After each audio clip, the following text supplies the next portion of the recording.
ఉల్లి, వెల్లుల్లి లేకుండా పన్నీర్ మసాలా కర్రీ అండి. టమాటాలు ముందు ఆయిల్ వేసి టమాటాలు ఫ్రై చేయాలి. ఒక 3 మినిట్స్.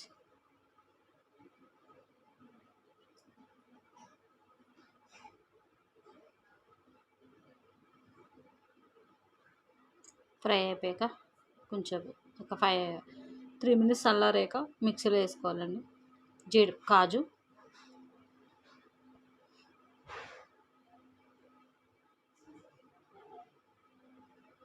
అల్లం, కొబ్బరి, దాల్చిన చెక్క, లవంగం, ఇలాచి, జీలకర్ర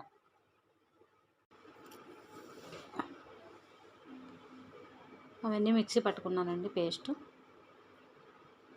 ఇప్పుడు కొంచెం ఆయిల్ వేసి ఆ పేస్ట్ వేయాలి.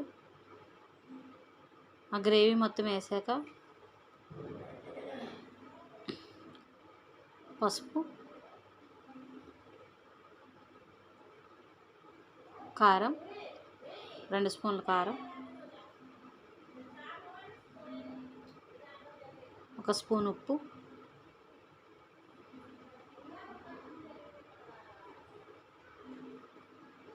అంతా ఒకసారి మిక్స్ చేయాలి.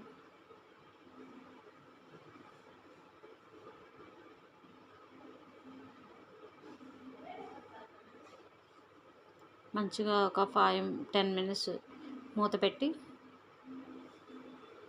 ఉంచాలి. తర్వాత చూడండి, ఆయిల్ అంతా పైకి వచ్చింది కదా, అలా అన్నప్పుడు కూర మంచిగా ఉడికినట్టు. అప్పుడు ధనియా పౌడర్ వేసి మళ్ళీ ఒకసారి మిక్సింగ్ చేయాలి. తర్వాత పన్నీర్ పీసెస్ మొత్తం ఆ గ్రేవీలో పెట్టాలి.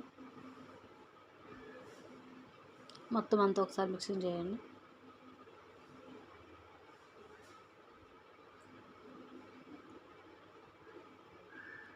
కసూరి మేతి,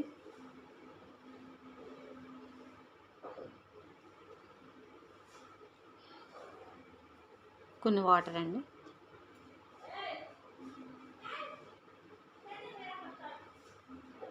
మళ్ళీ ఒక 5 మినిట్స్ మూత పెట్టాలి. మళ్ళీ ఆయిల్ అంతా పైకి వస్తుంది. తర్వాత కొత్తిమీర వేసి ఒకసారి కలపడమేనండి. అయిపోయింది. ఎంతో టేస్టీగా ఉండే పన్నీర్ మసాలా కర్రీ, ఉల్లి, వెల్లుల్లి లేకుండా. చూడండి ఎంత బాగుందో.